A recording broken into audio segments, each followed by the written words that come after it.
Bismillahirrahmanirrahim. Assalamualaikum warahmatullahi wabarakatuh. Alhamdulillah wassalatu wassalamu ala Rasulillah Muhammad bin Abdillah wa ala alihi wa sahbihi wa mawala amma ba'd. Qala ta'ala fi kitabihil karim, a'udzu billahi minasy syaithanir rajim. Bismillahirrahmanirrahim.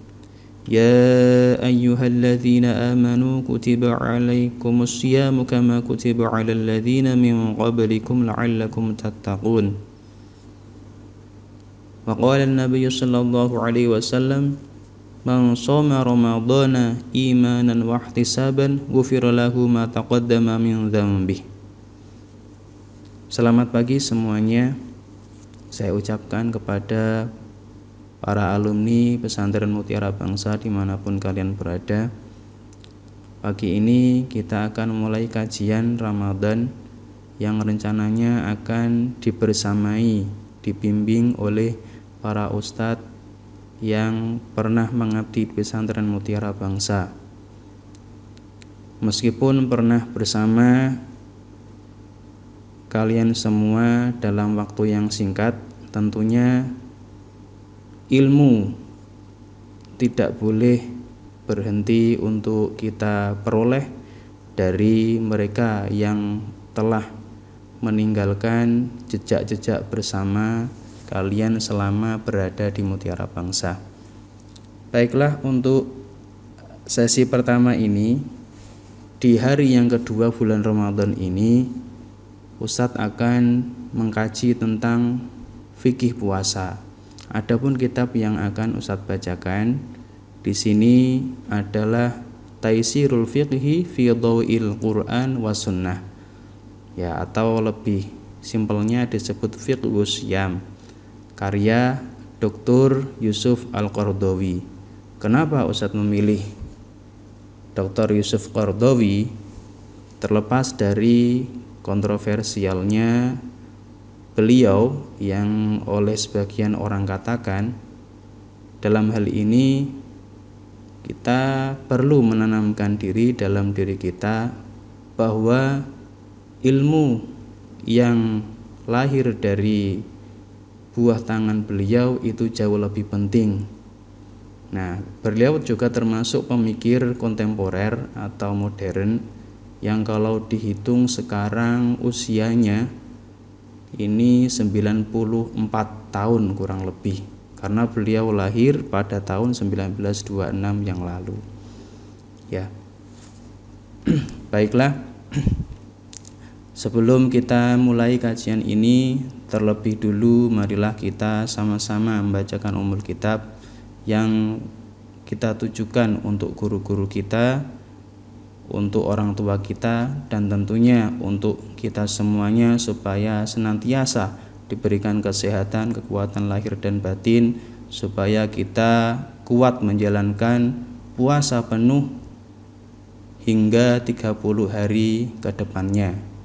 Kalau hari ini ya tinggal 29 hari. Semoga kita semua bisa diberikan kekuatan dan bisa berjumpa dengan Idul Fitri tahun ini. Ala hadhi niyyah wa likulli niyatin salihah ila hadrati habibina wa syafi'ina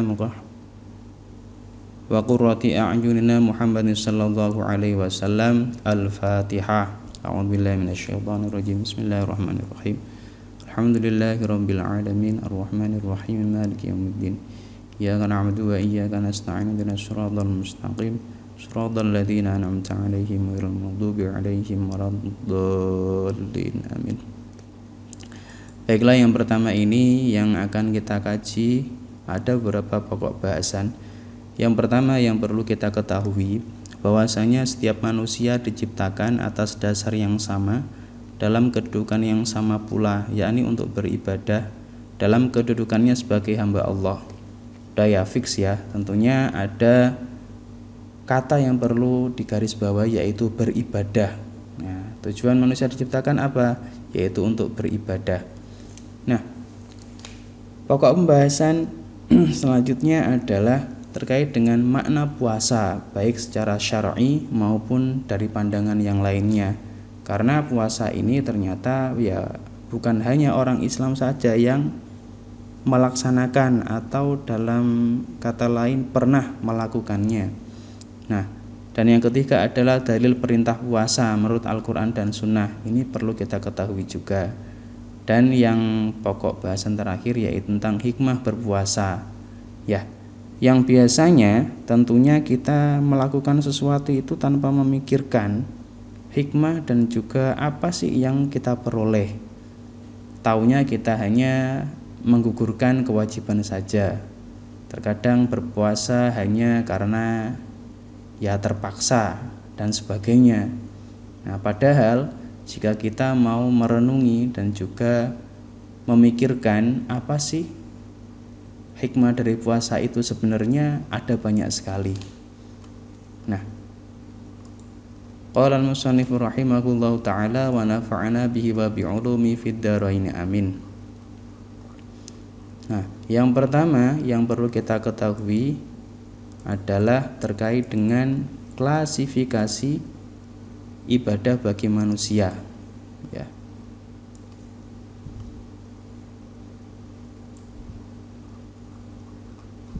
Di dalam kitab Syekh Yusuf Qaradawi ini dijelaskan paling tidak ada 5 bentuk. Nah, yang perlu kita ketahui. Nah, anwa'ul ibadati, jenis-jenis ibadah fil islami di dalam Islam, ya. Wa qad nawwa'a, dan sungguh telah memerinci al-islamu Islam fi ibadatihi, dalam beribadah kepada Allah, allati syarra'aha, yang telah disyariatkan, ya. Faminha, dan diantaranya al-ibadatu ibadah allati yu'atiha, yang dilakukan al-muslimu, seorang muslim, bijuhdihi, dengan kesungguhannya, al-batiniyu, dari badannya, kasolati, seperti sholat, wasiyami, dan puasa, watu sama, dan dinamakan al-ibadatu ibadah al-badaniyatu, badaniyah. Wa minha, dan diantaranya ma, ibadah atau apa, yu'atihi, yang dilakukan, badlan, dengan mendermakan, min malihi, dari hartanya, lillahi, karena Allah, kazakati, seperti zakat, wasodaqati, dan sedekah, watu sama, dan dinamakan al-ibadatu ibadah al-maliyah, yaitu maliyah, ibadah maliyah, ibadah yang mendermakan harta benda. Wa minha, dan diantaranya ma, apa, ya jama'u, yang mengumpulkan atau memadukan, bainahuma, diantara keduanya, kal haji, seperti haji, wal umrati, dan umroh, ya. Jadi haji dan umroh ini memadukan badaniyah dan juga harta. Kama anna minha, sebagaimana sesungguhnya diantaranya, yaitu ma, apa, ya tamatsalu, yang tergambar, fil fi'li, dalam bentuk pekerjaan, kasolati, seperti solat, wazakati, dan zakat, wal haji, dan haji. Wa minha, dan diantaranya ma, apa, ya tamatsalu, yang tergambar, fitarki, dalam bentuk pencegahan atau meninggalkan, wal kafi, dan menghindari, wahua, yaitu asyamu, puasa. Nah, dalam hal ini yang perlu kita tekankan pertama adalah firman Allah Ta'ala dalam surah Az-Zariyat ayat 56. A'udzu billahi minasyaitonir rajim. Bismillahirrahmanirrahim. Wa ma khalaqtul jinna wal insa illa liya'budun. Dan tidaklah aku menciptakan jin dan manusia kecuali untuk beribadah kepadaku. Nah, sebagai konsekuensinya tentunya ya manusia ya menjadi salah satu ciptaan Allah, makhluk Allah yang wajib beribadah kepada Allah. Nah, konsekuensinya seorang muslim harus mengamalkan rukun Islam sebagai bentuk ibadah kepada Allah. Nah, karena seperti kita ketahui rukun Islam merupakan pondasi pokok, ya, pondasi pokok bagi ya seorang muslim. Ya, seperti kita ingat ada sebuah hadis, bunyal islamu ala khamsin, syahadati alla ilaha illallah wa anna muhammadar rasulullah, wa iqamis shalah wa ita'iz zakah wa shaumi ramadan wa hajjil baiti man istata'a ilaihi sabila. Ya, dari sini menurut Syekh Yusuf Qaradawi, ibadah dipetakan menjadi 5 klasifikasi. Yang pertama, seperti yang dibacakan tadi, yaitu ibadah jasmani atau badaniyah seperti sholat dan puasa. Yang kedua, ibadah harta atau maliyah seperti zakat dan sedekah. Kemudian ibadah perpaduan keduanya, yaitu harta dan jasmani seperti haji dan umroh. Ya, orang haji dan umroh itu modal keduanya. Selain dia memerlukan ya dukungan harta atau kekayaan, juga memerlukan fisik yang kuat. Nah, jadi ibadah haji dan juga umroh ini membutuhkan fisik yang sehat dan juga harta yang bisa mencukupi perjalanan menuju ke Mekah dan juga Madinah. Kemudian ibadah yang tergambar dalam bentuk pekerjaan seperti sholat, zakat, dan haji. Kemudian yang terakhir, ibadah yang tergambar dalam bentuk pencegahan dan menghindari. Contohnya apa? Ya, puasa. Puasa inilah yang sekarang ini kita lakukan sebagai bentuk atau wujud ya penghambaan diri kepada Allah Subhanahu wa taala. Karena itu orang berpuasa itu niatnya apa? Semata-mata beribadah demi ya Allah Subhanahu wa taala, bukan karena yang lain-lainnya. Nah, yang selanjutnya adalah yang perlu kita ketahui adalah tentang arti puasa syar'i, ya. Jadi fasyamu al-ma'muru bihi wal marmuraghabu fihi fil qur'ani was sunnati innama huwa tarkun wa kafun wa hirmanun wa bi'ibaratin ukhra imsakun wa imtina'un anil istijabati lima kana mubahan min syahwatil badni wa syahwatil farji bi niyati taqarrubi ila Allah taala. Ya, secara bahasa boleh dikatakan bahwasanya puasa berarti mencegah, meninggalkan, dan menghalangi dari perkara yang sebenarnya diperbolehkan. Nah, jadi puasa ini sebenarnya itu ya kita meninggalkan sesuatu yang biasanya itu diperbolehkan. Nah, seperti apa? Syahwat perut. Ya, seperti kita lapar, ya makan. Kalau kita lapar ya makan. Ketika kita melihat makanan enak ya bawaannya pengen makan. Nah, selain itu juga syahwat kepada lain jenis. Nah, dalam ini adalah diperuntukkan kepada ya yang sudah berkeluarga, antara suami dan istri. Nah, ini saya ubah syahwat kepada lain jenis karena apa? Ya, kalau menggunakan seperti yang ada dalam kitab agaknya kurang kurang bagus didengarnya. Kalau dalam kitab itu syahwatul farji.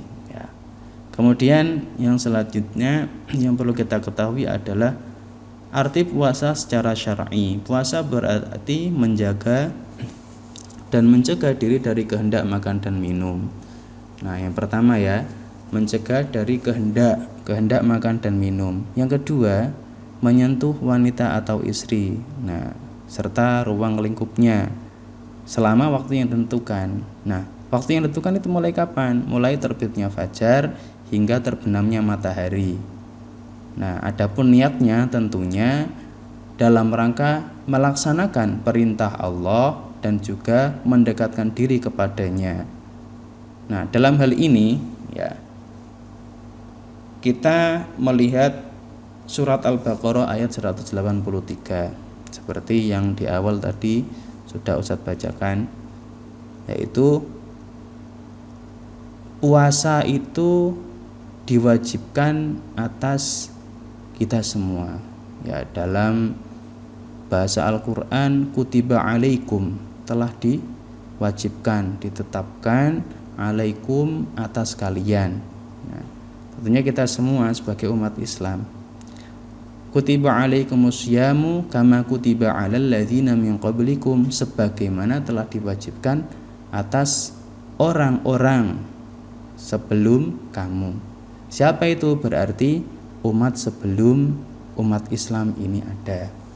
Nah, jadi puasa Asyura yang kita kenal yaitu puasa yang dilakukan setiap tanggal 10 Muharram, ini juga pernah dilakukan oleh orang-orang sebelum munculnya agama Islam.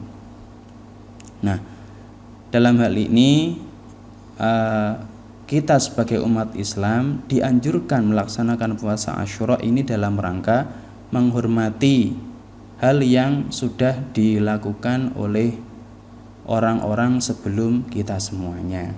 Nah, sementara itu pengertian puasa, ya ini saya buat istilah non syar'i. Nah, karena kenapa? Sebagian penganut agama ya ada yang berpuasa, ya pemeluk agama tertentu, ya.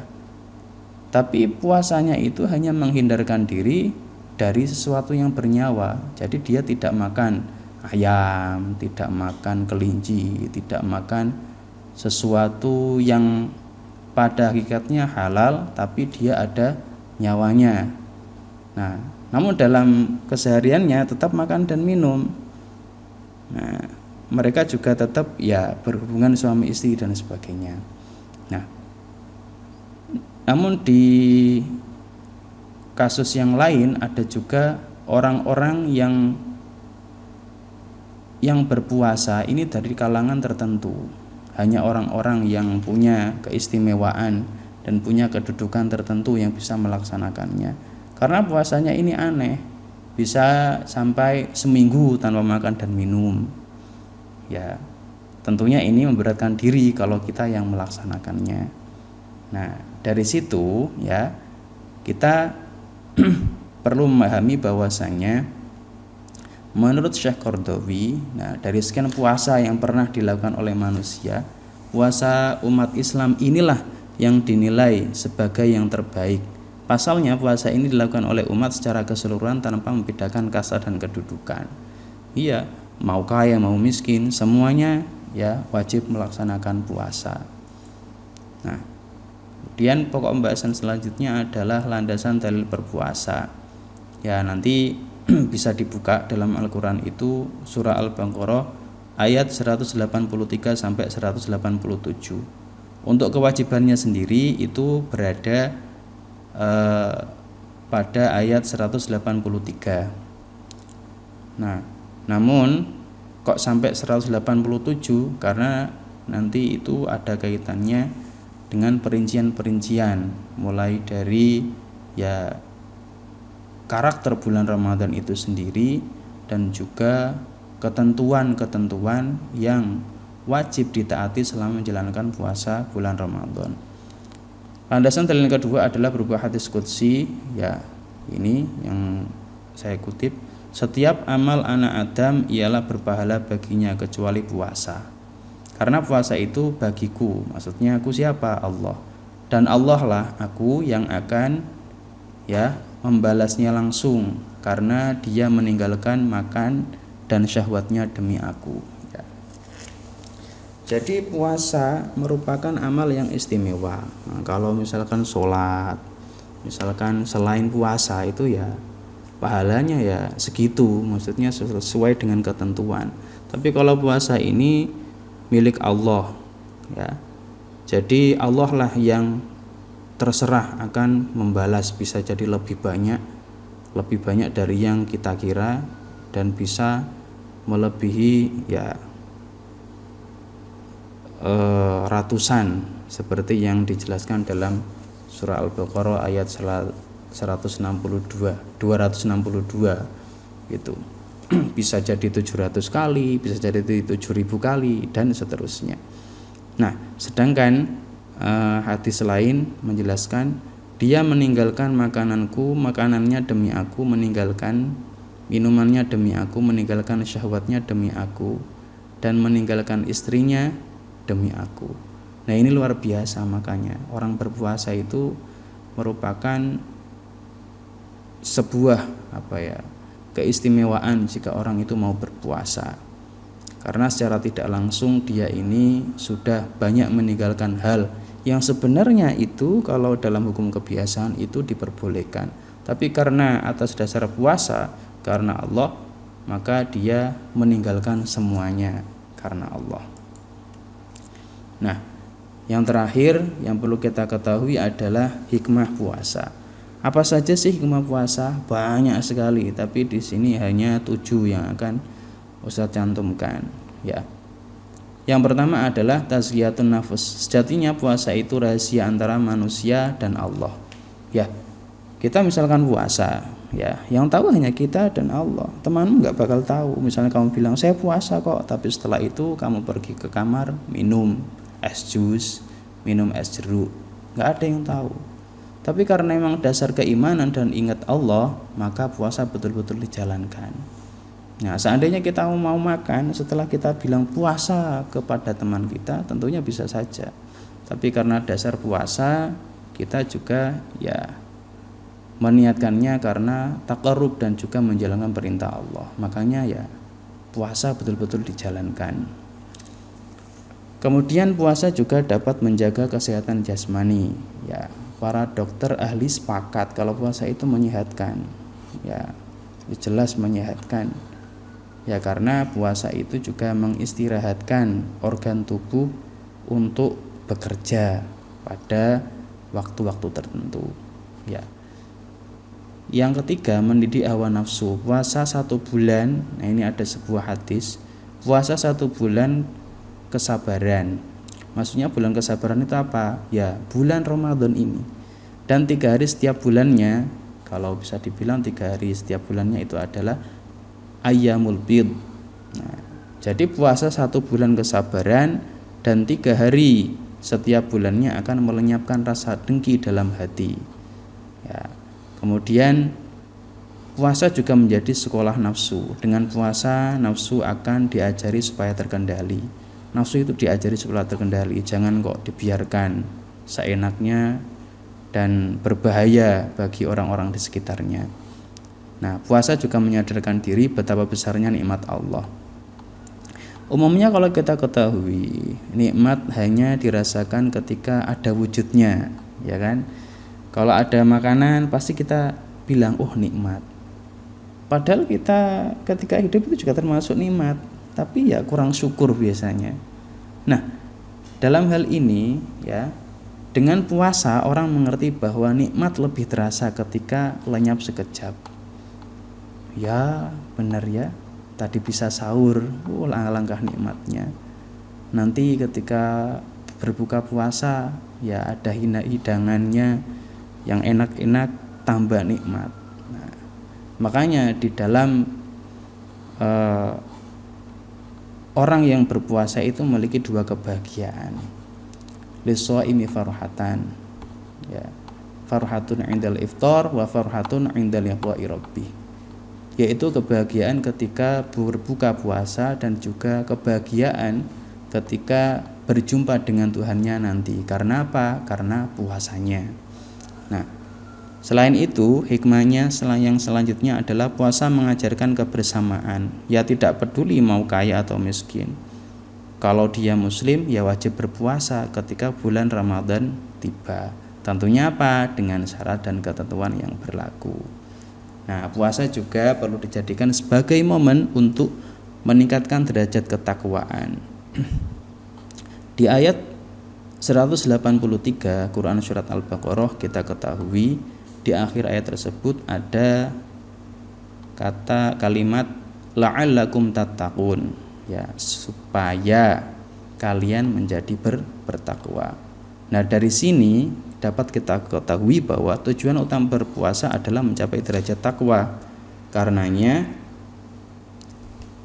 bulan puasa ini harus menjadi momen untuk meningkatkan diri dengan ibadah lebih baik demi garis finish, yaitu apa? Gelar muttaqin. Ya, jangan sampai kita puasa tapi nanti kita sama saja di akhir bulan ini. Tapi dengan puasa kita harus niatkan, yaitu dalam rangka mencapai garis finish yaitu sebagai orang yang muttaqin. Ya, amin ya rabbal alamin. Ya, jadi kesimpulannya ya bisa kita ringkas bahwasanya puasa merupakan ibadah yang diwajibkan sesuai dengan rukun Islam yang keempat. Jelas ya, rukun Islam yang keempat. Kalau banyak yang beredar itu di buku-buku kekinian itu puasa itu masuk di rukun yang ketiga, padahal itu ya kurang tepat lah. Kalau kita mengacu pada hadis kan bunyal islamu ala khamsin, syahadati alla ilaha illallah wa anna muhammadar rasulullah wa iqamis shalah wa itaiz zakah. Baru wa shaumi ramadan wa hajjil baiti man istata'a ilaihi sabila. Bukan shaumi ramadan dulu setelah sholat, bukan. Nah, di ayat Quran juga banyak aqimus sholata wa atuz zakah, bukan aqimus shalah wa shaumi ramadan. Nah, itu perlu diluruskan nanti ketika kalian mendapati buku-buku yang susunan rukun Islam seperti itu. Nah, sesuai dengan Al-Quran dan Sunnah, puasa wajib dijalankan seorang muslim menurut syarat dan ketentuan yang berlaku. Nah, ini ya mungkin nanti akan kita bahas pada sesi selanjutnya. Nah, dalam Islam puasa tidak melihat kasta. Nah, inilah istimewanya ya Islam. Jadi puasa itu dijalankan oleh siapa saja yang statusnya apa? Muslim ya. Jadi tidak memandang kasta bangsawan, kasta kaum melarat, konglomerat maupun kaum melarat, semuanya berpuasa. Sehingga puasa dalam Islam seperti dikatakan oleh Yusuf Qaradawi menjadi model puasa terbaik dari sekian puasa yang pernah dijalankan oleh umat manusia ya. Makanya yang terakhir ini pamungkasnya, siapapun yang berpuasa pasti akan memetik hikmahnya ya. Wallahu a'lam bishawab. Kurang dan lebihnya mohon maaf. Sekian dari Ustadz. Akhirul kalam, wassalamualaikum warahmatullahi wabarakatuh.